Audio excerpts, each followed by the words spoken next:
Hello, my name is Mirko Peters, and I translate how technology actually shapes business reality. Control feels safe, especially when you are managing a complex ecosystem like Microsoft 365. A leader reviews the latest rollout, approves a specific exception, checks a Copilot use case, and signs off on an environment request.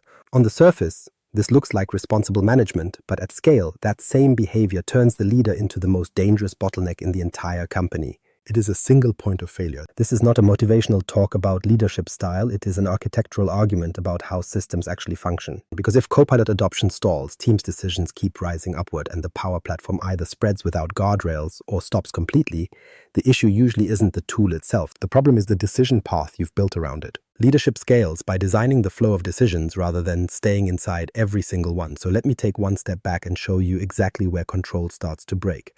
The hidden cost of being needed.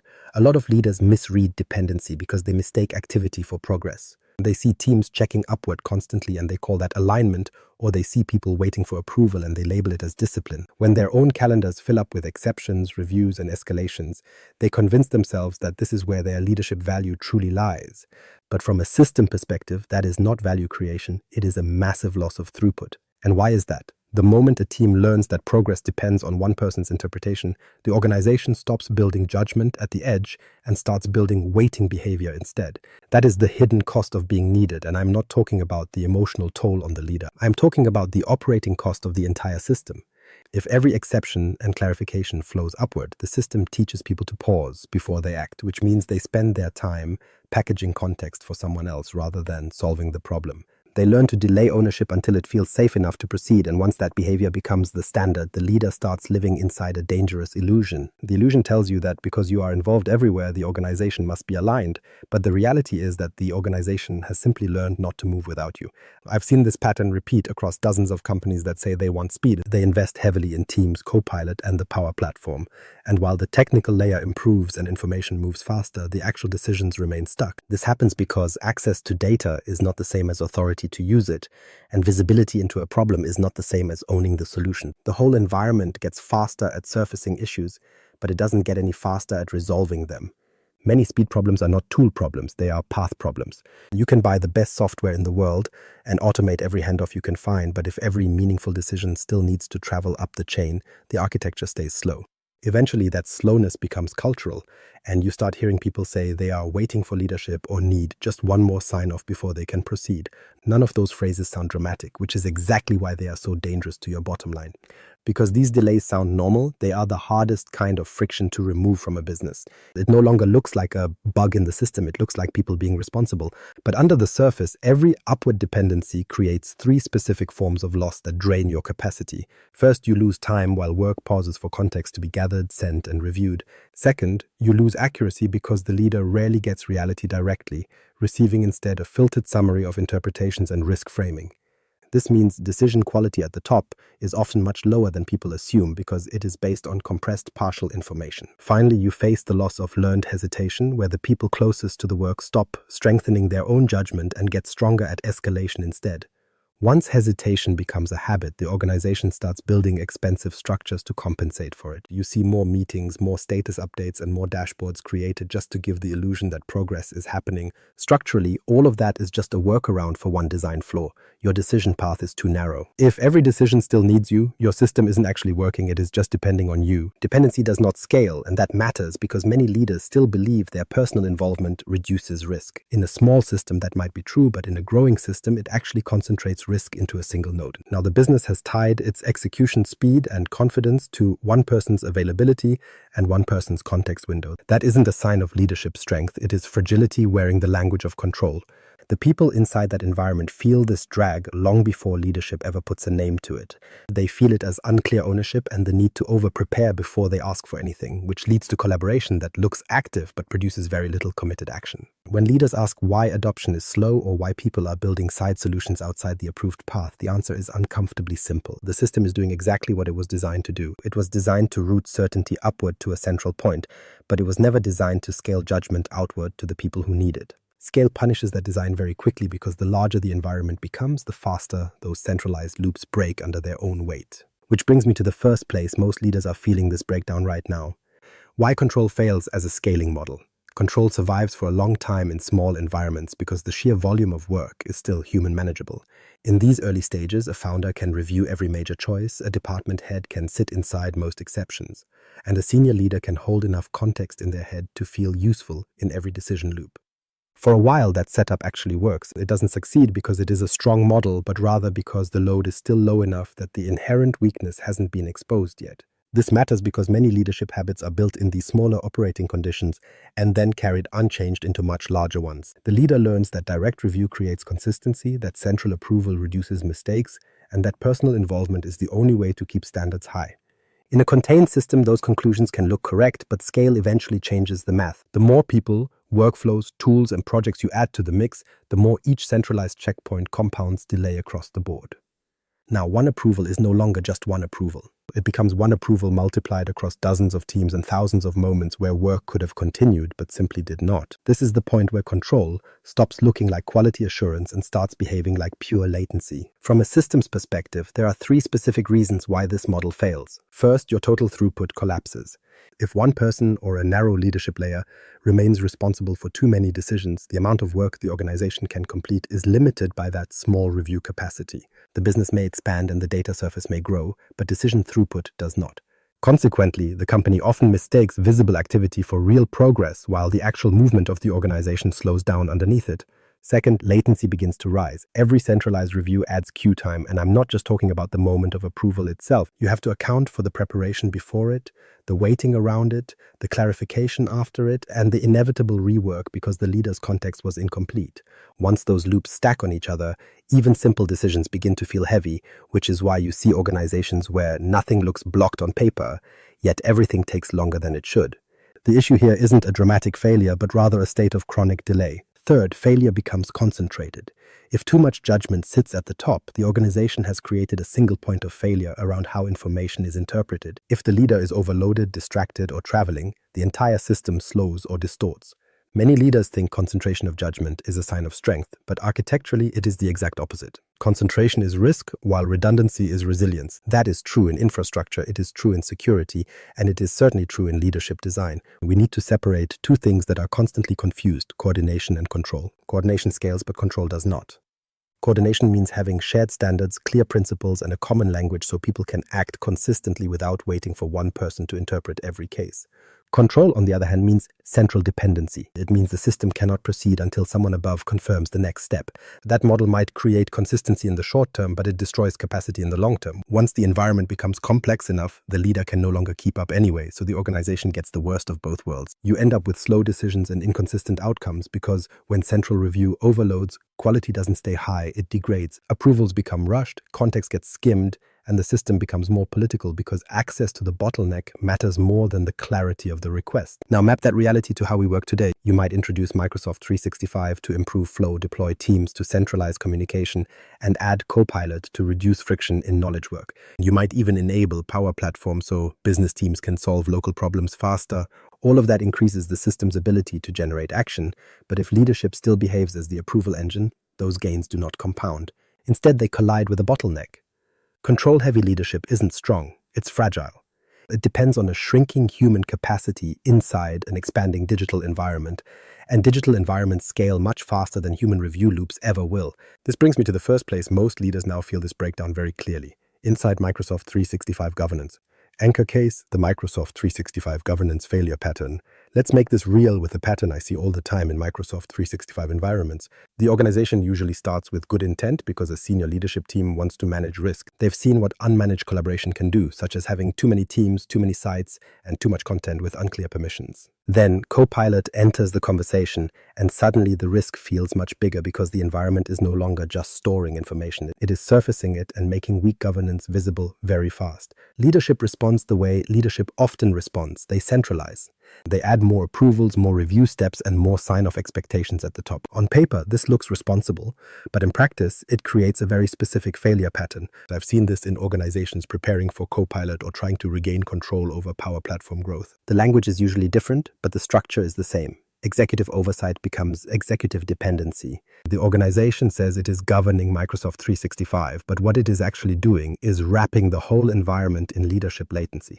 In the before state, a risk-first posture dominates every conversation, and business teams are told to wait for central guidance before changing how they work. Use cases need approval before people feel safe testing them. And because ownership remains fuzzy, people escalate issues just to protect themselves. Since leaders want consistency, more and more interpretive work gets pulled upward. Now map that to the actual operating result. Copilot access may be licensed, but usage stays shallow because people are afraid to experiment. Teams channels are active, but decisions still drift upward for confirmation. And local teams either build in the shadows or stop building altogether because the formal path is too heavy. The problem here is not a missing capability.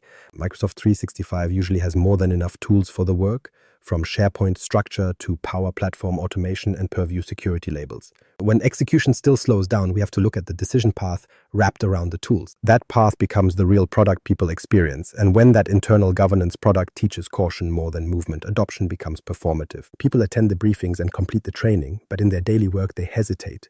They know the real rule isn't to act within the standard. The real rule is to avoid moving too far without leadership comfort. This environment changes behavior immediately. Experimentation gets quieter, questions become more political, and small decisions get inflated into major governance events because nobody wants to move without enough cover.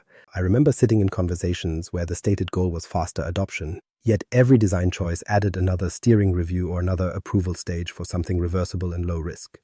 From a system perspective, that's not just unrealistic, it's fragile. The governance model starts behaving like a manual routing layer on top of a digital platform that was supposed to increase speed. Consequently, the business experiences a strange contradiction where the tools feel modern, but the operating model feels old.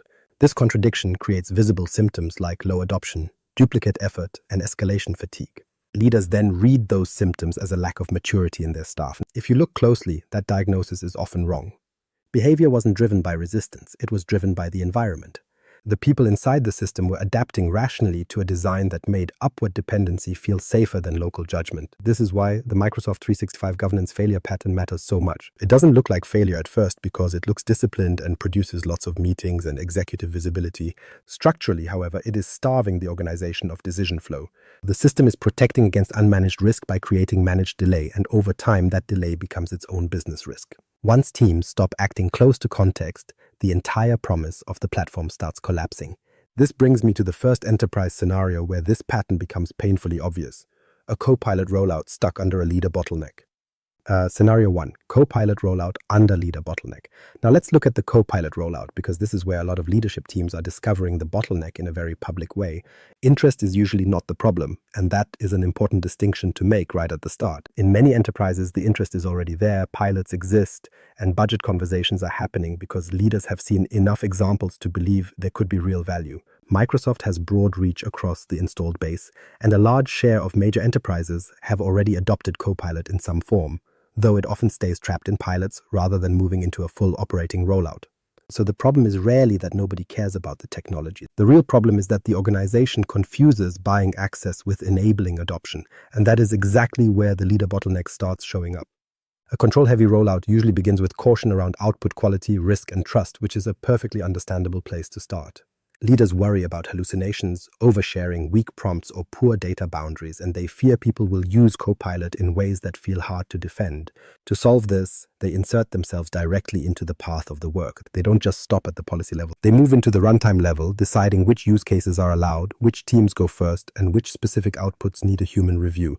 They dictate which prompts are acceptable and which business scenarios are safe enough to discuss, and very quickly, the system sends a clear message to the workforce. Copilot is available, but it is not really yours to own. It is conditionally yours, meaning you may use it, but only with a heavy layer of managerial observation hanging over every task you complete. That changes behavior fast because daily habit formation depends on low-friction repetition. People need to try the tool in ordinary, boring work where they can produce a bad draft, turn it into a good draft, rewrite it, and then discard it to try again. That is how trust forms in a system, not from a steering committee decree, but from repeated local use. But if every meaningful use feels supervised, people stop treating Copilot like part of their workflow and start treating it like a visible experiment. Visible experiments always create self-conscious behavior. People begin to overthink their prompts, they avoid high-context work that might be sensitive, and they choose the safest possible tasks to stay under the radar. They wait until someone senior signals approval again, or they just return to their old habits because the friction of being watched is too high. This is one major reason why paid access and real usage diverge so sharply in the market today. Microsoft 365 Copilot has reached about 15 million paid seats, but that still represents only around 3.3% of the more than 450 million commercial Microsoft 365 seats available. That number matters because it shows the massive difference between platform reach and actual penetration, proving that the license is not the operating model. Inside many organizations, leaders unintentionally widen that gap because they want proof before they allow scale. They want clean ROI before they deal with behavioral messiness, and they demand safe usage before they trust distributed judgment. But here's the thing, you do not get mature usage before people are allowed to use the tool in real work. You get mature usage by letting the work and the governance learn together in the field. Now, governance first still matters, and I want to be very clear on that point. Data exposure fears are real, and issues like sensitive records, permission drift, and discoverability are serious technical hurdles. In some environments, governance can actually shorten approval cycles when it is built as evidence and guardrails instead of as a leadership dependency. In the bottleneck model, the leader becomes the confidence layer, and that simply does not scale. Every question that should have been answered through standards, training, and role clarity now comes back upward as interpretation work for the executive. Can I use Copilot for this client summary? Can we test it in this department? Should this output go out? Is this workflow approved? Do we trust this result enough? One leader cannot absorb that volume for long, so the rollout naturally slows to a crawl. Then people say Copilot adoption is weak, but we have to ask, weak compared to what? Is it weak compared to an architecture where the people closest to the work were actually allowed to build trust with the tool? That comparison matters because many stalled rollouts are not evidence that the model lacks value. They are evidence that the organization never removed enough friction for that value to appear operationally. Once that happens, the business starts to drift. Some people quietly use other tools, some avoid AI altogether, and some use Copilot only for low-risk summaries that never change how work actually happens. The rollout remains broad enough for executive reporting, but it stays shallow enough that daily behavior barely changes. From a system perspective, that is the signature pattern of leader bottleneck adoption. The technology enters the company, but the decision rights to normalize it never do. What actually slowed Copilot adoption? When leaders say Copilot adoption slowed because the AI was not good enough, that explanation is usually too narrow to be useful. Model quality matters, and trust and output quality are certainly part of the equation, but in enterprise environments, these are rarely isolated product issues. They are workflow issues, governance issues, and decision design issues, all sitting on top of each other. That is what actually slows adoption. Let me break that down, starting with the fact that governance worries are real. A lot of security and compliance teams are not being irrational when they look at permission sprawl, oversharing, and retention gaps. They are right to ask hard questions because in some environments, Copilot interactions can touch large amounts of sensitive information. So caution is not the problem. The problem starts when that caution becomes a daily approval mechanism, because then governance stops acting like architecture and starts acting like traffic. Second, workflow design often stays completely unchanged. This is one of the biggest misses I see in the market today. A company adds Copilot, but the work around it remains exactly the same, keeping the same review chain, the same meeting load, and the same approval routes. The tool can generate a draft in seconds, but the organization still processes the result through a slow human path built for the old way of working. From a system perspective, the AI has accelerated output generation without accelerating decision flow. If decision flow does not change, the business barely feels the gain. Third, people do not yet trust the result enough to use it cleanly. And this is where an important signal comes in, the suggestion acceptance rate. If people constantly rewrite, discard, or avoid Copilot outputs, that tells us something useful about the system. It does not automatically mean the model failed, as it can also mean the use case is weak, the prompt quality is poor, or the workflow expects a level of certainty the organization has never defined. If acceptance stays low, we should not just ask if the AI is smart enough. We should ask if we created a path where people can actually trust and apply what it produces. That is a very different diagnostic. Then there is the licensing pressure to consider. Copilot is not free at enterprise scale, so leadership wants ROI quickly, which creates another distortion in the system. Instead of letting teams build stable habits in real work, leaders start demanding visible wins too early. Usage gets steered toward showcase moments instead of embedded operating patterns, and now people are not just using the tool, they are performing value for leadership. Performative adoption is one of the fastest ways to kill operational adoption because people stop experimenting honestly. They stop showing weak outputs, they stop surfacing uncertainty, and they use the tool in ways that are easy to defend rather than ways that actually change how work gets done. That is why so many rollouts stall between pilot energy and operational habit. The organization thinks it is managing risk, but what it is often managing is discomfort with distributed learning. Copilot needs distributed learning because people need room to test, to compare, and to improve their prompts. They need to discover where the tool fits and where it does not, without every one of those moments being interpreted upward. If the system teaches caution instead of competence, adoption becomes shallow by design. The people inside the system are not being irrational. They are simply adapting to what the environment rewards. If the environment rewards waiting, careful signaling, and upward reassurance, that is exactly what you will get. It isn't because the platform failed, but because the decision architecture around the platform did. When you look at a slow Copilot rollout, the real question is usually not why people aren't using the AI. The better question is, what in our governance, workflow, and approval design taught people not to rely on it in daily work? Once you understand that, the diagnosis changes completely. This was never only about AI quality. It was about whether the operating model was willing to let governed judgment happen below the leader. Now map that same pattern to collaboration, where the delay becomes visible much faster.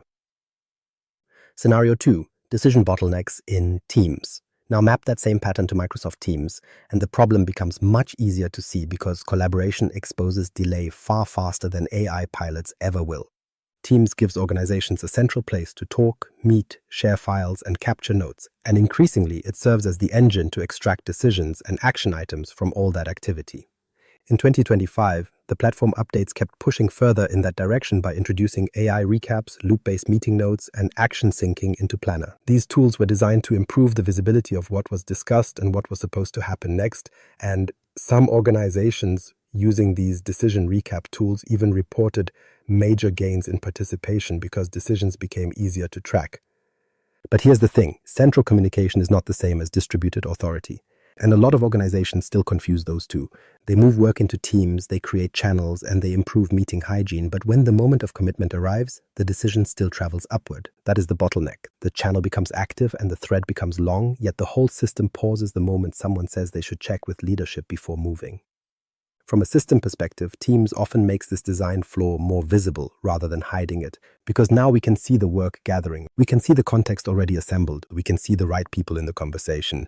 We can see the action item, but we can also see that nobody feels authorized to close the loop. So the organization starts producing collaboration theater, which results in a lot of communication but not nearly enough committed action. That distinction matters because Teams is now at massive enterprise scale with more than 320 million monthly active users. And while Microsoft keeps improving how decisions are captured, the platform can only reduce communication friction. It cannot remove a leader-centric approval model on its own. And I've seen this in operating rhythms where every project discussion happens in Teams and every issue is documented, yet the actual velocity remains weak because the conversation architecture is modern while the authority architecture is still old. So what happens? Leaders become overloaded.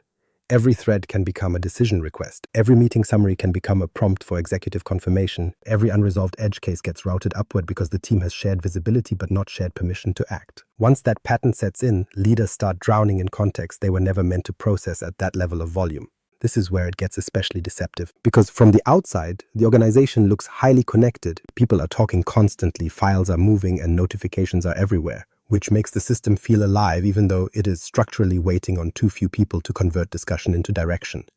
That creates a very specific operating outcome defined by delayed follow-through, low ownership, and half-closed loops. People attend meetings already expecting that the real decision will happen somewhere else later with someone more senior, and over time the quality of participation drops.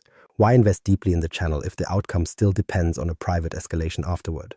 Why take strong ownership in the meeting if the safe move is to frame a recommendation and let leadership decide? That is how collaboration slowly becomes passive. It's not because people do not care, but because the environment taught them that visibility does not equal agency. This is important because teams actually can support strong decision flow when ownership is clear below the leader, and tools like Planner Sync only become useful when decisions can close close to the context.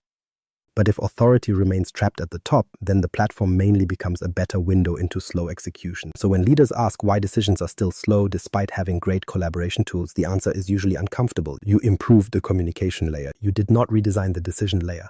And teams will reveal that gap every single day. Why Teams doesn't fix bad decision architecture. So now we get to the mistake a lot of leadership teams make with Teams. They think better collaboration tooling will correct weak decision structure. It won't. It can expose it, it can document it, and it can even make the delay easier to measure, but it cannot repair a bad authority model on its own. That distinction matters because Teams is actually getting better at decision support through AI recaps that extract key actions and loop notes that keep discussions live across different chats. In some environments, those features have improved follow-through because the system makes work more visible, but visibility is not execution. And why is that? Because information flow and decision flow are not the same path. A platform like Teams can reduce the cost of sharing context and documenting what happened, but if nobody below the leader can actually commit the next move, then all that improved context just arrives faster at the same bottleneck. The result is an organization that feels more connected while remaining structurally slow. This is where many so-called collaboration issues are misdiagnosed. People say the meetings are too long or the channels are too noisy, but often that noise is not the root issue. It is compensation. People keep talking because the decision did not close, and they keep adding context because authority is still unclear. They keep recapping because nobody trusts that the visible record alone is enough to move, which means this is a design problem in ownership rather than a communication problem. Teams makes that very obvious. A meeting can end with a beautiful recap where actions are captured and owners are tagged, yet nothing meaningful happens because the named owner lacks the authority to decide. In other cases, the owner might have nominal authority but lacks the political safety to use it, and both conditions lead to the same outcome of constant delay. This is why decision capture features only matter when ownership exists below the leader. Research around Teams workflows keeps showing that better recaps support accountability when the organization already knows who can decide, but they do not create that ownership by themselves. If leaders expect teams to solve weak operating design, they will always be disappointed. The platform can surface work, it cannot remove dependence. Once teams notice that, participation starts changing quietly. People stop bringing their best thinking into the channel because they know the real decision is elsewhere, and they stop taking crisp ownership because the last person who moved too early got corrected upward. They start framing everything as recommendations instead of commitments, and then leadership sees reduced engagement and calls it a collaboration problem. No, it's a system outcome. Participation decays when movement decays, and that is the part many executives miss. When decisions don't move, people become spectators inside their own workflows where they attend and comment but no longer invest with a sense of responsibility. The environment has taught them that contribution is visible while authority remains distant. Now, this is important because better tools can still be very useful here. AI summaries reduce admin drag and loop notes reduce version confusion, but those are simply amplifiers that strengthen what is already there. If the operating model already distributes ownership well, Teams becomes a force multiplier, but if the model traps judgment at the top, Teams becomes a high-resolution dashboard for dysfunction. That is why the real question is never about whether you have enough collaboration features. The real question is, can the people closest to the issue close the loop without asking upward by default? If the answer is no, then no recap feature or AI summary will fix the core problem, because the platform is not withholding speed, the authority model is. And once you see that split clearly, a lot of collaboration frustration starts to make sense, which brings us to low code, where the business eventually stops waiting and starts building around the bottleneck. Scenario 3, Power Platform sprawl versus stagnation. The same tension eventually shows up in the Power Platform, and it becomes even more visible here because the business starts building around the bottleneck instead of waiting politely inside it.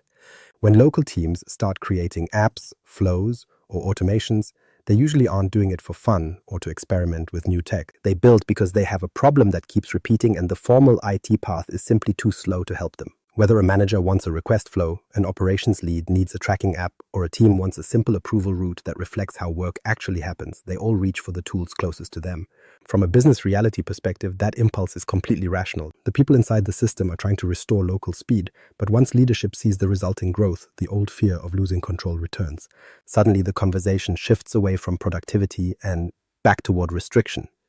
Leadership starts worrying about having too many apps, too many environments, too many connectors, and too many makers, which they translate into having too much risk. Some of those concerns are actually valid because enterprises really do run into duplicate apps and unmanaged environments when the Power Platform grows without any structure.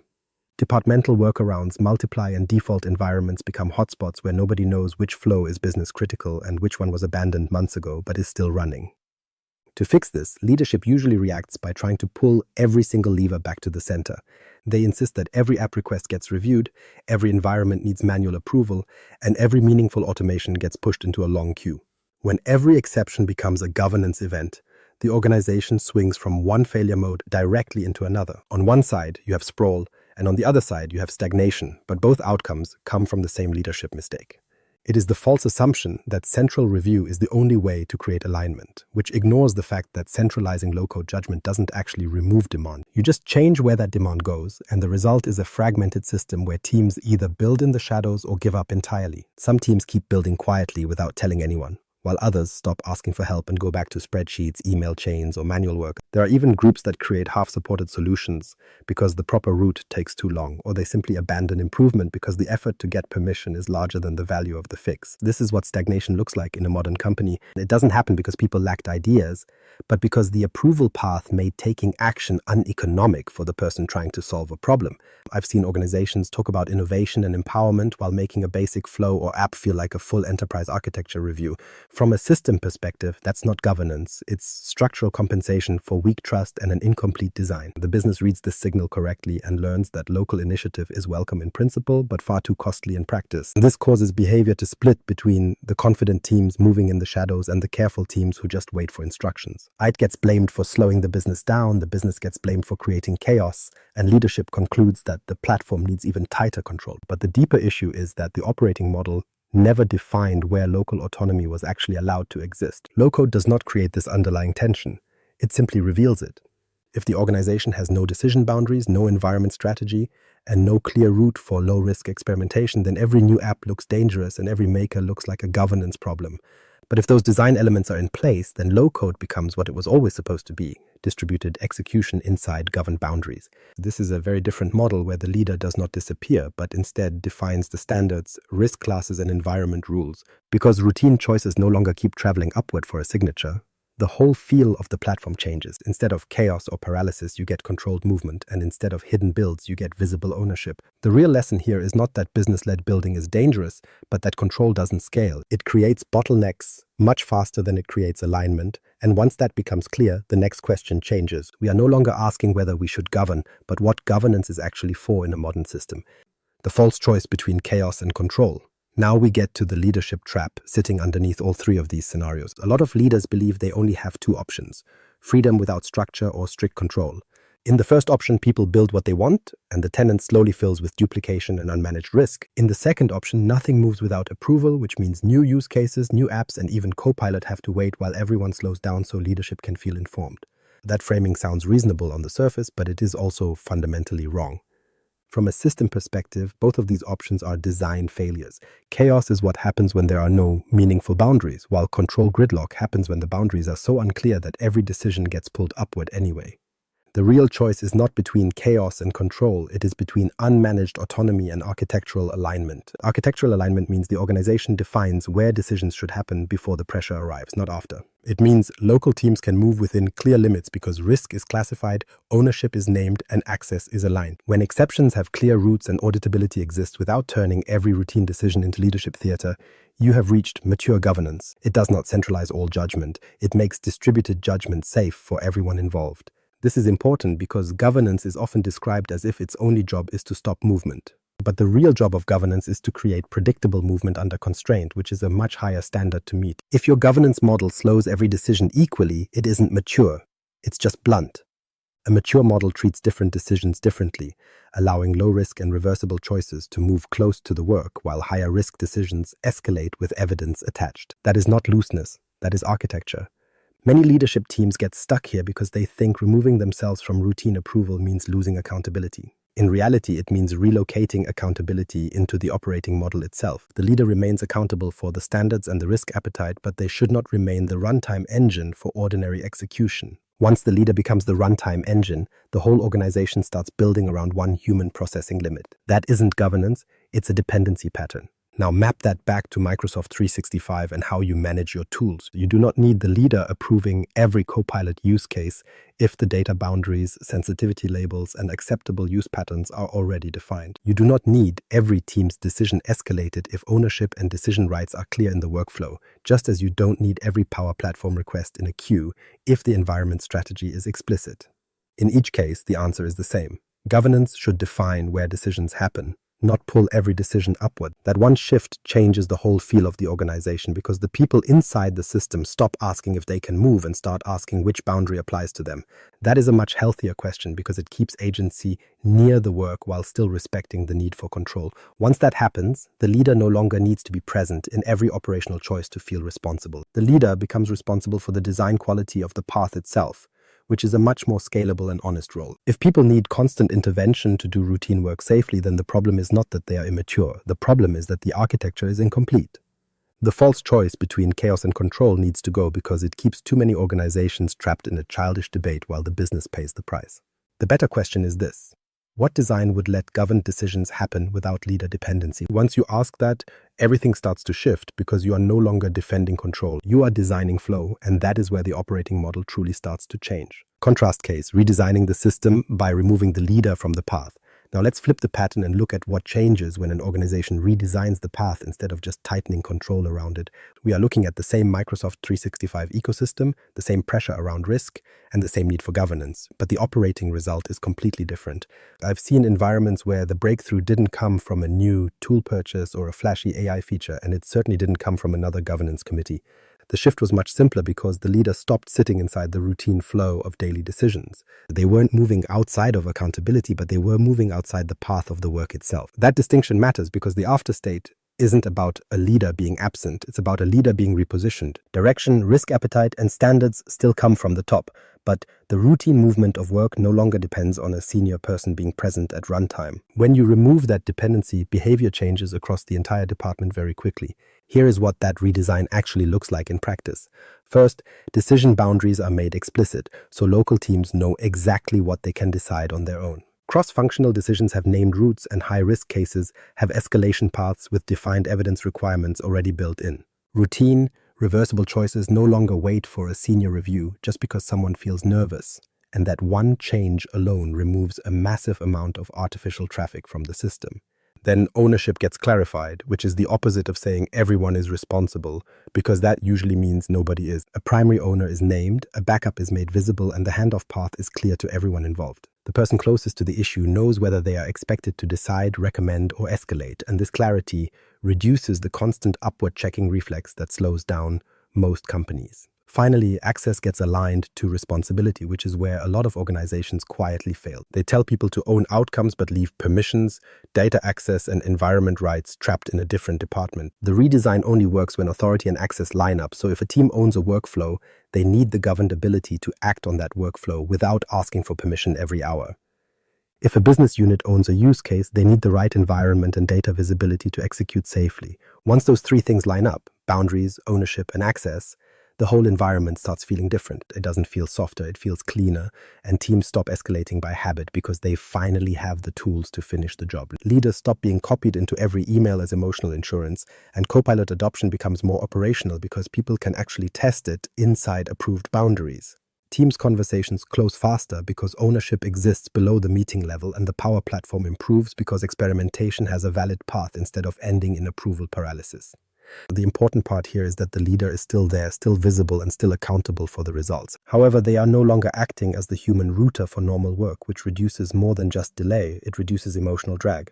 A leader-dependent system creates hidden tension for everyone inside it, causing people to over-prepare, hedge their language, and escalate for safety. They spend their energy managing perception instead of resolving the issue, but once the path is redesigned, that tension drops away. People know where the decision belongs, they know what evidence is needed, and they know when something is truly an exception. Leadership starts receiving fewer escalations, but the ones they do receive are of much higher quality.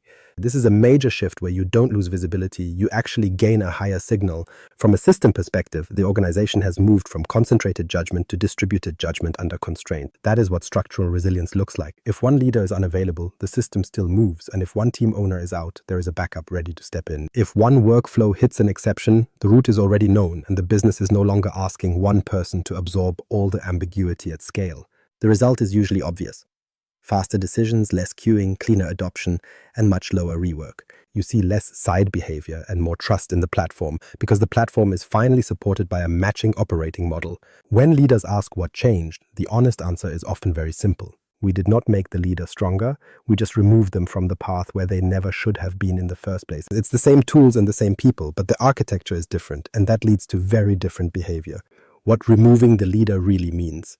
I want to clarify something immediately because the phrase removing the leader can trigger a defensive reaction very quickly. Removing the leader does not mean removing leadership, and it certainly doesn't mean absence, abdication, or letting everyone do whatever they want. It definitely does not mean the leader stops being accountable for the outcomes of the group. It simply means we stop using the leader as the operating mechanism for ordinary execution. In a fragile model, the leader is the runtime engine. The team works until a question or an edge case appears, and then the work pauses until leadership interprets what to do next. That makes the leader feel important, but architecturally, it makes the organization weak and slow. In a scalable model, the leader becomes the architect of decision conditions instead of the person making every call. The leader defines the principles, the risk thresholds, the decision rights, and the exception routes. They still shape the environment, but they do not sit inside every transaction, and that is the core of the role shift from operator to architect. This is vital right now because the volume of possible decisions in a Microsoft 365 environment has exploded. Copilot introduces judgment moments inside daily work, and Teams creates constant collaboration surfaces that didn't exist 10 years ago. The Power Platform gives business teams the ability to build local solutions fast, while Purview and Entra add layers of governed complexity. No single leader can remain the interpreter for all of that without becoming a massive bottleneck. If leadership does not shift roles, technology scale turns into management congestion, and that is the business reality we face. You might think somebody still needs to stay in control, and you're right, but control has to move from intervention to design. Design-based control is actually stronger because intervention-based control depends entirely on human availability. One is fragile and the other scales. So the leader's new job is to decide what kind of decisions belong where. They set the risk appetite and define which choices are reversible and can stay local, while ensuring the standards are real and tied to business outcomes. Then the leader protects the boundary. That last part is critical because teams only act confidently when the boundary feels both clear and safe. If the organization says you own the decision but then punishes every imperfect call, people will escalate anyway to protect themselves. They aren't being weak, they are just responding to an environment that trained them to seek cover. Trust is not a personality trait. In this context, it is a structural condition. People move faster when they know the boundary, know they are allowed to act inside it, and know what happens if the case is an exception. That is what creates governed speed, not motivational speeches or empowerment slogans. Many leaders get stuck here because they still think accountability means personal involvement, but a CFO is accountable for financial control without approving every single transaction manually. A security leader is accountable for protection without reviewing every file access event, and an architect is accountable for platform integrity without deploying every change personally. Leadership in modern environments works the same way. You are accountable for the quality of the system, not for personally touching every decision the system produces. That shift sounds small, but it changes everything for the people on the ground. Once the leader stops acting as the approval engine, the organization starts building judgment capacity where the work actually happens. Teams stop escalating just to feel safe, and managers stop hoarding decisions as proof of their own value. Business units stop treating governance as a ritual to survive, and the leader gets something much more valuable than universal involvement. They get signal. They start seeing real exceptions, real cross-functional risks, and real strategic trade-offs instead of endless operational noise dressed up as executive necessity. When I say remove the leader, I'm describing a structural model where the leader's value sits in shaping the conditions for good decisions. Once you see that clearly, the redesign becomes practical because the question is no longer about how to stay in control of everything. The better question is, what would need to be true for this decision to happen safely without me? That is the architect's question, and it is the only way to start rebuilding decision flow at scale. Component 1. Decision boundaries. So let's make the redesign practical. The first component is decision boundaries, because if you do not define where decisions belong, the organization will define it socially. And social definitions are where fear, politics, habit, and ambiguity start taking over. People escalate not because the issue is truly strategic, but because the boundary was never made clear enough for them to trust their own judgment. A good boundary model answers one basic question: who gets to decide what, under which conditions, without asking upward by default? That sounds simple. In most organizations, it is missing. Instead, what exists is a vague mix of title, confidence, history, and access. One manager moves fast while another escalates everything, and while one business unit acts locally, another waits for steering approval. One team's owner closes decisions in the channel, but another treats ownership as administration only, and the result is not alignment but inconsistency hidden inside the hierarchy. So the first move is to classify decisions. Not all decisions deserve the same path. That is where a lot of governance gets heavy. It treats a low-risk reversible choice and a high-impact cross-functional change as if they belong in the same approval shape. They don't. From an architectural perspective, I would break decisions into three broad layers. Local decisions, cross-functional decisions, executive decisions. Local decisions should stay close to context. These are choices with a limited blast radius, clear ownership, and high reversibility, such as a team adjusting a workflow or a department testing a Copilot pattern inside approved data boundaries. A Power Automate flow for an internal operational step or a Teams channel practice that does not change enterprise policy should not wait for senior review. This isn't because they are unimportant, it's because they are governable at the edge. Cross-functional decisions affect more than one team, service, or workflow. These need coordination because the impact travels. But coordination does not mean executive dependency. It means defined peers, shared inputs, and a known owner for the final call. Executive decisions should be reserved for choices with meaningful strategic consequence, enterprise-wide policy change, regulatory exposure, major financial impact, or high-cost irreversibility. That last word matters. Reversibility. A lot of leaders do not classify decisions by whether they can be undone. They should. If a decision is low cost to reverse, the organization should bias toward local action and rapid learning. But if a decision is expensive, regulated, or structurally difficult to unwind, then escalation makes sense. This one design choice changes approval volume immediately. Now, to make that usable, each class needs explicit criteria. Risk class, business impact, reversibility, required evidence, time expectation. That means when a decision appears, people are not guessing whether leadership needs to weigh in. They can assess it against known thresholds. For example, low risk, reversible, local impact, decide locally. Cross-team impact, moderate risk, shared dependency, route to a named cross-functional owner. High risk, irreversible, regulatory, or enterprise-wide effect. Escalate with context attached. That is the difference between escalation and approval theater. Approval theater is open-ended. Nobody knows what counts, so everything gets sent upward just in case. A real boundary model is conditional. If these conditions are true, the decision belongs here. If not, it belongs somewhere else. And this is where Microsoft 365 leaders need to get sharper. Not every Copilot use case needs executive review. Not every new team needs committee discussion. Not every Power Platform request deserves architecture board attention. If the risk is bounded and the controls are clear, the decision should happen where the work is happening. The leader's job is to define the threshold, not absorb the traffic. Now, one warning. Boundaries that exist only in policy documents do not work. They need to show up in the actual operating environment, appearing in templates, request forms, environment rules, and owner guidance. Meeting structures and escalation paths must be something people can actually use under pressure, because if the rule only lives in a slide deck, the real rule will still be social fear. So component 1 is simple to say, but serious to implement. Define which decisions are local, which are cross-functional, and which are executive. Tie them to risk, business impact, and reversibility. Remove senior review from low-risk routine choices, and make escalation evidence-based, not vague, because this is how you reduce approval volume without losing control of meaningful risk. Once those boundaries exist, the next issue becomes obvious. Who actually owns the decision when it arrives? Component 2, ownership clarity. Once boundaries exist, the next failure point shows up fast. Who actually owns the decision? Because a boundary can tell you where a decision belongs, but it still does not tell you who is responsible for closing it. In a lot of Microsoft 365 environments, that is where the design breaks again. Everyone can see the work, everyone has an opinion, and everyone is invited into the thread. But when the moment comes to commit, the ownership is blurred just enough that people look upward again. Shared visibility is useful. Shared accountability is not enough. That sounds harsh, but it matters. When 5 people are loosely responsible, what you usually get is caution, delay, and defensive language. People say they want to align first or make sure everyone is comfortable, and they suggest getting leadership to confirm, because that is what happens when ownership is social instead of explicit. So the operating model needs a sharper rule. For every meaningful decision, there should be a primary owner. One person, not a vague team, not a steering group, not the business, a named primary owner. And then, where continuity matters, there should be a backup owner as well. That backup logic is important because otherwise you solve one fragility by creating another. If all decision ownership sits with one person and they are unavailable, overloaded, or moved out of role, the system pauses again.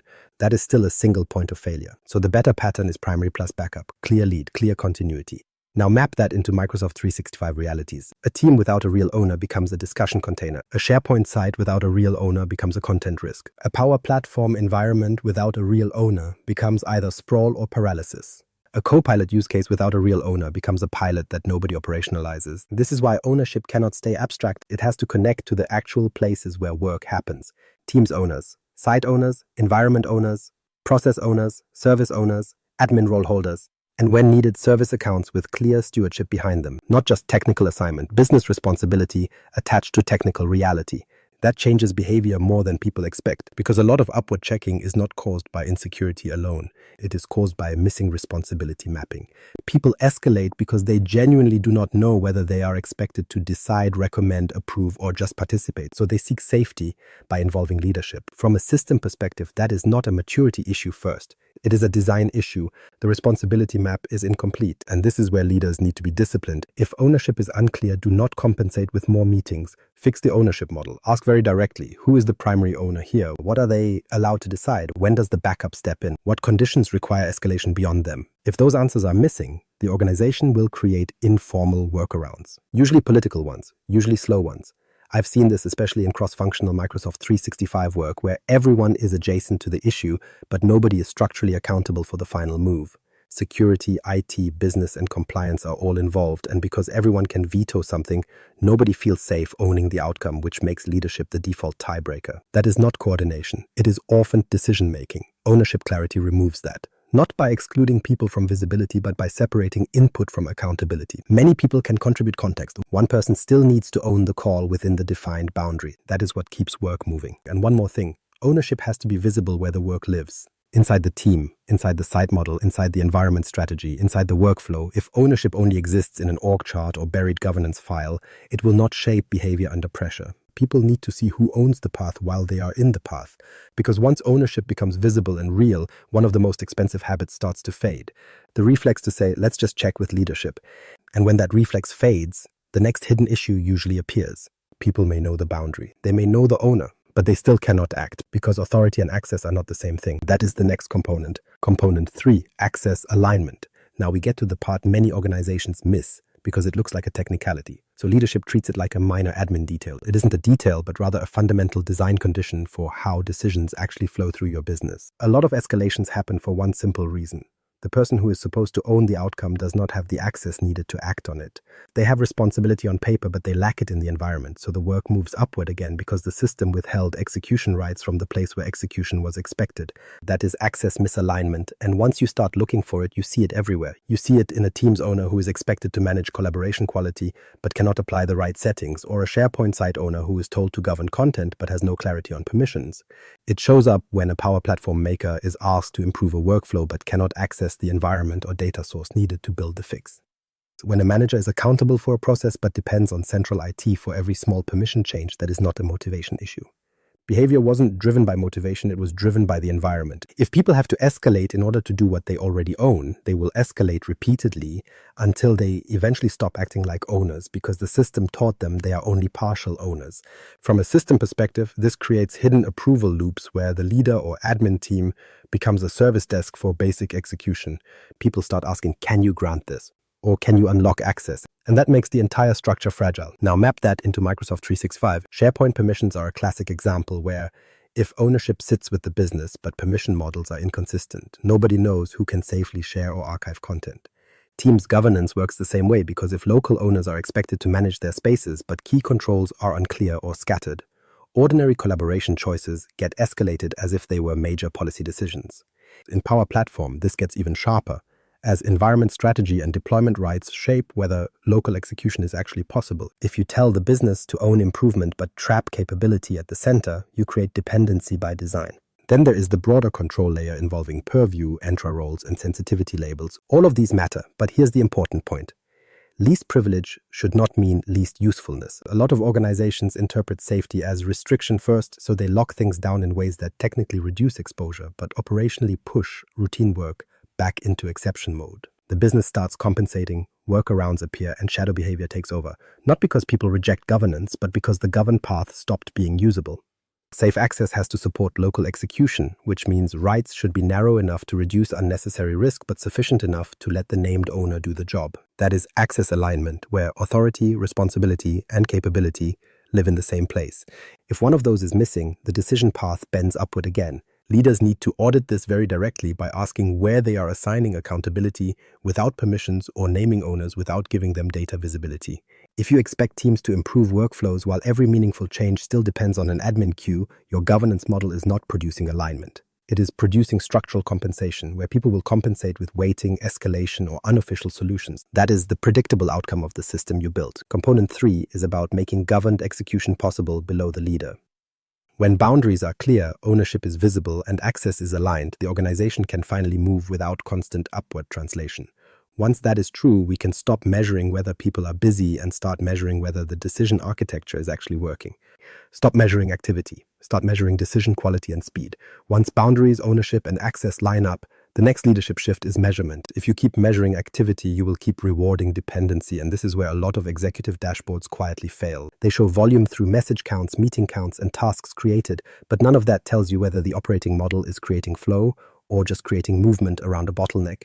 Busy systems can still be structurally slow. In fact, some of the slowest organizations I've seen look very active from the outside. Because people are in meetings all day and Teams channels are full, the dashboard looks alive with Copilot usage reports and Power Platform assets. But here's what actually matters. Are decisions getting made at the right level, with the right quality, and at the right speed? That is the measurement shift, and for leaders, I would reduce that to 3 executive-ready metrics. First, look at time to decision. This is the primary metric that tells you whether authority is flowing or pooling by measuring how long it takes from an identified issue to a committed action. If time to decision is long, the system is usually lacking decision clarity or path clarity rather than information. Work is waiting somewhere, context is being assembled again and again, and people are checking upward because exceptions have been treated like the norm. Time to decision exposes that, and it should be measured by specific workflows rather than just across the whole company. Averages hide too much, so you should measure a Copilot use case approval path and a Power Platform environment request as different decision streams. Second, track the suggestion acceptance rate, which matters especially where AI is involved. How often are Copilot outputs, summaries, or drafts used without a heavy rewrite or rejection? This is a workflow metric because low acceptance can signal weak prompting, poor context, or a workflow that demands certainty the organization never properly defined. When leaders look at AI adoption, they should stop asking how many people used it and start asking how often the output survived contact with real work. That tells you much more about whether AI is becoming operational or staying performative. Third, measure rework reduction. How often does work come back for correction because the original decision was unclear, incomplete, or made at the wrong level? This is one of the cleanest signals of decision quality because a slow organization with low rework may be over-controlling, while a fast organization with high rework may be noisy and careless. If decision time improves while rework drops, that usually means the architecture is getting healthier. The reason is simple. Clearer boundaries produce cleaner first moves. Better ownership produces better judgment, and aligned access reduces handoff distortion, which reduces the amount of work that circles back because nobody really closed the loop properly. These 3 metrics, time to decision, suggestion acceptance rate, and rework reduction, only become useful if they are tied to actual decision paths. Take one approval loop or one recurring workflow and measure how long it takes to decide and how often the work returns for correction. That is enough to reveal whether your architecture is producing flow or dependency, because the system always tells the truth if you measure the right thing. If time to decision stays high, leadership is still in the path. If suggestion acceptance stays low, trust and workflow design are weak. If rework stays high, ownership or boundary quality is unstable, and once you have those signals, the conversation changes. You stop debating whether people are busy enough. You stop rewarding visible effort over structural progress, and stop confusing platform activity with operating maturity. You start seeing the business for what it is, a decision system rather than a collection of hardworking people needing more pressure. That system is either creating flow or it is creating dependency. The reason is simple. Activity hides architecture, but decision quality and speed reveal it. If you audited your decision architecture the same way you audit your systems, would you find a system designed to sustain your growth or one designed to slowly drain your capacity over time? How to read the 3 metrics without fooling yourself. When we look at these 3 metrics, we have to read them like architects, not like optimists hunting for a story we already want to believe. It is a common trap to assume that good numbers always mean a healthy organization, but the truth is that bad systems are perfectly capable of producing good numbers. Redesigning a system is a messy process, and that often means your numbers will look worse before they look better. If leadership looks at each metric in isolation, they will almost always draw the wrong conclusion about the health of the business. So we should start by looking at time to decision, because in most corporate cultures, fast is automatically seen as a win. But here's the thing, speed is not a proxy for maturity. If decisions are moving quickly but constantly bouncing back for correction, you don't have a high-performing system, you have noise with momentum. The system is moving, but it lacks the boundary quality and ownership discipline to make those moves stick. That kind of speed feels impressive in a boardroom because everyone looks decisive, but structurally it just creates churn. A system showing fast decisions paired with high rework isn't a success story, it's a warning sign. Now let's flip that logic and look at the opposite scenario. Maybe your rework numbers are incredibly low, which sounds like a healthy outcome on the surface. But if your time to decision is still dragging, You aren't looking at quality, you are looking at over-control. The organization takes so long to decide, and so many people have to touch the issue that all the ambiguity is squeezed out by sheer exhaustion. The system paid for that certainty with massive latency, which is just a slow-motion failure disguised as rigor. Low rework doesn't automatically mean your architecture is strong, as it can also mean the organization is moving too slowly to make any meaningful mistakes. Next, we have to look at the suggestion acceptance rate. This metric is especially easy to misuse because leaders are desperate for a clean adoption story where everyone uses the new AI tools perfectly. They want to see high acceptance and call the Copilot rollout a victory. But low acceptance is not always a sign of failure. Early in a rollout, low acceptance usually means your people are actually experimenting with the tool. They are testing where Copilot helps and where it fails, which helps the organization learn how to redesign workflows around real-world results. The real problem starts when acceptance stays low, while leadership keeps reporting high usage as proof of progress. When that happens, the system has normalized performative adoption. People are clicking the buttons to satisfy a dashboard, but they aren't truly operationalizing the output into their daily work. If this continues, the issue is rarely about having access to the model. It's about trust, data quality, and a lack of clear expectations. The reverse is also true because high suggestion acceptance can be a false positive. Sometimes it means you found a perfect use case with clean data, but other times it just means there is low scrutiny. People might be accepting AI output because the task is trivial or because no one is actually reviewing the work. Acceptance alone cannot tell you if AI is creating value. It only tells you if the output is surviving the process. This is why these three metrics must be read as a single system. Time to decision tells you if flow exists, suggestion acceptance tells you if the AI is usable, and rework tells you if the quality is holding up. Together they show the actual shape of your business, whereas separately they just invite people to tell stories. Leaders love storytelling, and that is a major structural risk. A dashboard can always be turned into a comforting narrative if nobody forces the metrics into a relationship with each other. To avoid this, you should read these numbers by decision stream rather than looking at the entire enterprise at once. Pick one specific workflow like a Copilot content approval flow or a Power Platform request path and ask the hard questions. Is the time to decision actually dropping, and is the rework falling, or are we just moving the mess through the pipes faster than before? Averages blur the reality of what is happening on the ground. One department might be speeding up while another is drowning in escalations, and one workflow might be a great fit for AI while another is being forced into it. Sometimes lower activity isn't a sign of simplification, it's a sign of surrender. When you read these metrics, don't ask which number looks the best, but ask what behavior the numbers are actually implying. Security and compliance are not arguments for leader dependency. Now, we need to address the pushback that almost always shows up at this stage.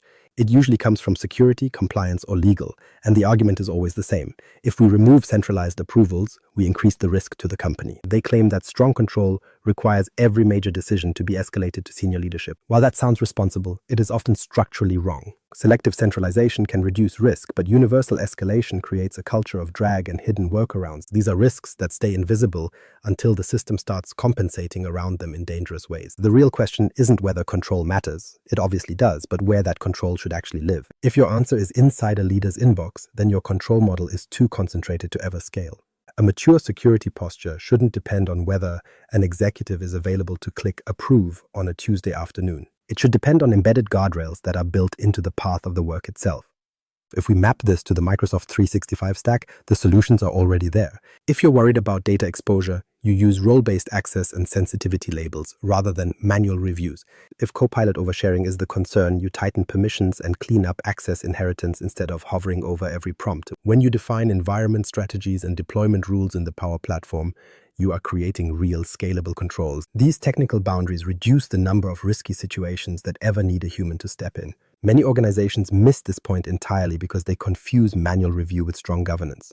Manual review is a tool for high-risk exceptions, but if every routine action needs a leader to interpret it, your control model is weak.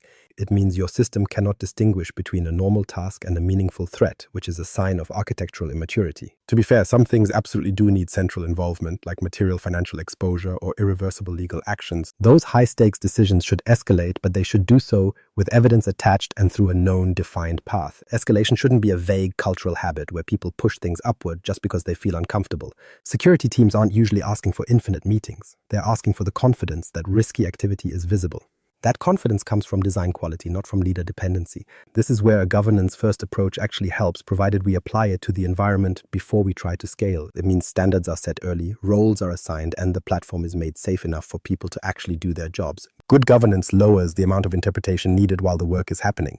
When leaders miss this, they accidentally turn the security team into a cultural break.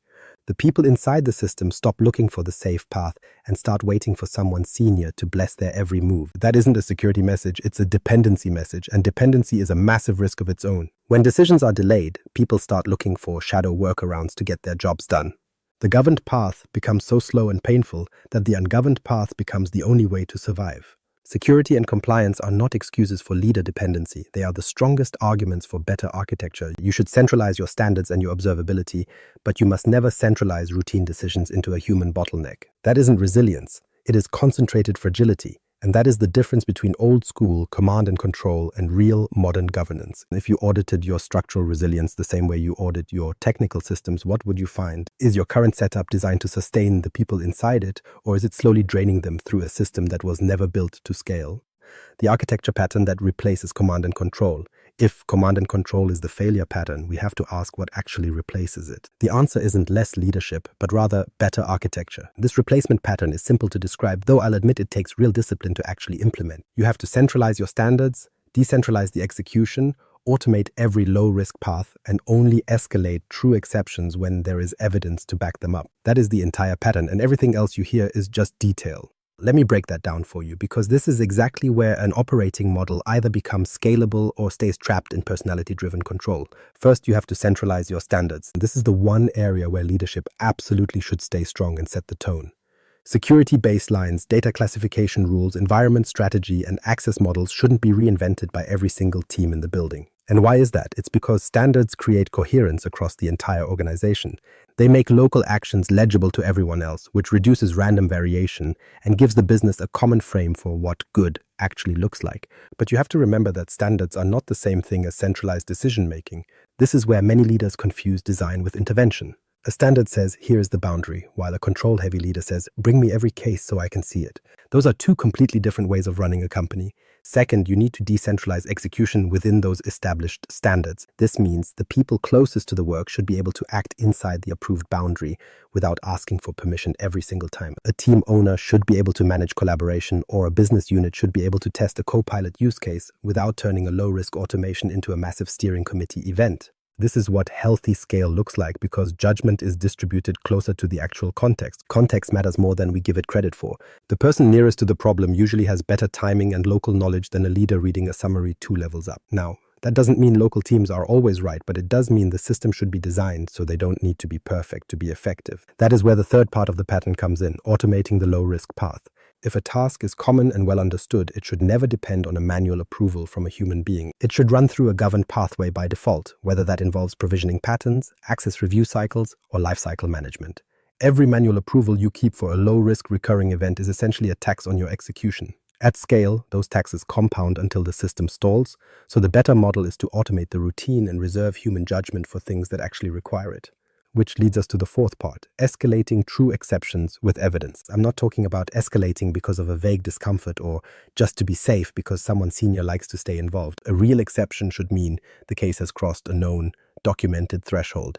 Maybe the data exposure is unusual or the financial impact is significant, and in those cases you should absolutely escalate it. But when you do escalate, you must do it with the context already attached. Leadership shouldn't be reconstructing the issue from fragments. They should be making an exception judgment, which is where executive value actually belongs. Now, if you map this whole pattern back into Microsoft 365, you start to see the structural resilience. You use teams for visibility without trapping every decision in a review, and you use Purview or Entra to embed control rather than justifying endless escalations. This isn't about concentrated judgment, it's about redundant judgment. If one leader is absent, the system still moves forward because a backup exists and the paths are clear. That is the architecture pattern in action. If you want to test whether you're building it well, don't ask if leadership feels informed. Ask whether the business can keep making governed decisions when leadership isn't even in the room. The 7-day change. Redesign one decision loop.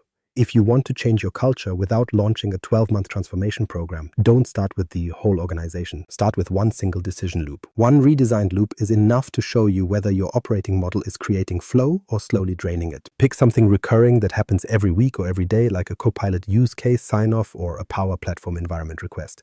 You are looking for a loop that happens often, creates a lot of waiting, and constantly pulls leadership into the weeds. That is your perfect candidate. On the first day, your job is to map the loop exactly as it exists today. Don't look at how the policy says it works, but look at how it actually works in the real world. Who touches it? Where does it pause? And what information is usually missing when the decision finally arrives? This matters because most organizations don't actually have a tool problem. They have a path problem they've never made visible. Once you map that path honestly, the bottleneck usually becomes obvious very quickly. On day 2, I want you to remove one unnecessary approval. Just one. Do not start by removing all control, but instead find one point of dependency that no longer adds any meaningful risk reduction. Maybe it's a manager review that always says yes, or a steering check that only exists because nobody updated the rules after conditions changed. If the path can lose one approval without increasing your exposure, then that approval was never governance, it was just latency. On day 3, you need to assign one clear owner. Not a group or a committee, but one primary person who is responsible for the outcome. If continuity matters to your system, go ahead and define the backup owner too. The point is to remove the fog around who actually closes the decision, because if ownership stays vague, the loop will drift back upward the moment pressure returns. On day 4, define the minimum decision data required so the loop can complete without leadership intervention. Ask yourself what context actually needs to be attached, like the risk class or the business impact. Keep it minimal and useful, rather than creating a giant intake form built by a committee. A lot of approvals quietly collapse, not because the decision was hard, but because the context arrived in fragments. On day 5, you have to align access. Make sure the person who owns the loop can actually execute the decision they've made. If they are supposed to govern the workflow but don't have the permissions to apply changes, you haven't redesigned the loop. You've just moved the frustration sideways. On day 6, it's time to run the new version for real. Use the live path and watch what still causes hesitation or which old habits try to creep back in. You might see people try to escalate even when the new design makes it unnecessary. That behavior is actually very useful to observe because it shows you where the old operating model is still living inside the people even after the process has changed. Finally, on day 7, you measure the results. Look at how long the decision took from the initial issue to the committed action. If AI was involved, check how often the output was accepted without a heavy rewrite. Those signals will tell you very quickly whether the redesign improved your flow or just shifted the work around. You aren't trying to prove that one loop fixes the entire enterprise. You are trying to reveal the architecture. Once one recurring loop becomes faster and less dependent on leaders, the pattern gets much harder for people to ignore. Leadership can feel the difference, and the business can finally measure it. The redesign is no longer an abstract idea because it has evidence to support it. If you want to know whether your control is helping or draining your execution, don't debate it for another quarter. Redesign one decision loop this week and watch what the system tells you. What leaders need to become now. After looking at how these systems actually function, the real question isn't whether leadership still matters in a digital workplace. It clearly does, but we have to ask what kind of leadership actually matches the high-velocity environment we now work in. The old model was built for a world where information moved slowly, tools were narrow, and the volume of escalations was small enough for a human at the top to manage. You could sit in the middle of every decision and believe that being the center of the web was a sign of strength, but that logic doesn't hold up anymore. Inside Microsoft 365, that centralized approach is a recipe for failure. With Copilot entering daily work and teams turning every casual conversation into a potential action path, the sheer scale of activity is overwhelming. Power Platform now allows business units to build, automate, and route around delays faster than any leadership team could possibly review. This means the role of a leader is shifting whether we choose to acknowledge it or not, moving away from being an approver and toward becoming an architect.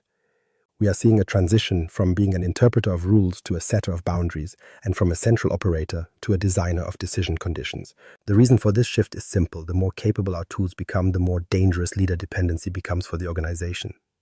If your platform can summarize, route, and accelerate work, but every meaningful move still waits for one person to bless it, then technology isn't increasing your capacity. It is simply increasing the speed at which work reaches the bottleneck, and that is a business reality we can't ignore. Leaders now need to become something much more structural by acting as designers of flow. This requires a few specific changes in how authority is handled, starting with getting better at defining exactly where judgment belongs. It's no longer enough to just define the strategy or set the priorities, because you have to decide what should be handled locally and what should be coordinated laterally. True leadership now is about ensuring things only escalate when the risk or the enterprise impact actually demands a senior perspective. Second, leaders have to start designing for redundancy instead of personal importance. If a single manager or one executive holds all the interpretive authority, you haven't built a resilient organization. You've built a system with a massive concentration of risk. A healthy operating model requires backup ownership and visible decision rights so that normal work continues even when a senior person is unavailable. That is how resilient systems behave, and it's the only way to scale in a world where the pace of work is constantly accelerating. Third, there has to be a new discipline regarding signal and noise. When you are trapped in every routine decision, you lose your strategic visibility because your attention is constantly flooded with operational noise. Everything feels important when everything reaches your desk, but when the system below you is designed properly, what rises to the top is fundamentally different. You start seeing the true exceptions and the high-stakes trade-offs, which puts you in a much higher value leadership position. In this model, you aren't less informed, you are simply less polluted by the trivial. This gives you the room to do the work that only leadership can do, like setting direction, allocating capital, and defining the risk posture of the firm. You begin to build culture through conditions rather than speeches, which is especially vital in AI-enabled environments. AI doesn't remove the need for leadership, but it certainly raises the standard for it by making the cost of unclear boundaries much higher. The leader can no longer afford to be the runtime for the organization's daily operations. Instead, the leader has to become the designer of the runtime conditions, which is a shift many executives already feel in their gut. They feel overloaded and copied into too many emails, and they see that while tools are improving, the actual execution remains sticky and slow. Governance meetings are multiplying while confidence is dropping, and teams look busy without actually moving the needle on the things that matter. If you look closely, the problem isn't that people stopped caring about their work. It's a system outcome. The system is still routing too much authority upward. So what leaders need to become now is not more visible inside every workflow. They need to be more precise about how those workflows are allowed to move without them, which is a quieter and more scalable kind of authority. When you make this shift, the people inside the system get faster without getting reckless, and security gets clearer without slowing everyone down.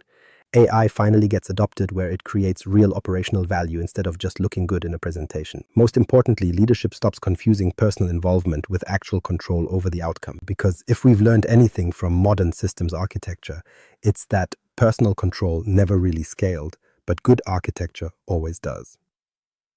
So here's the question I'd leave you with. If every important decision still needs your personal sign-off, are you actually leading the system, or are you just the system's biggest dependency?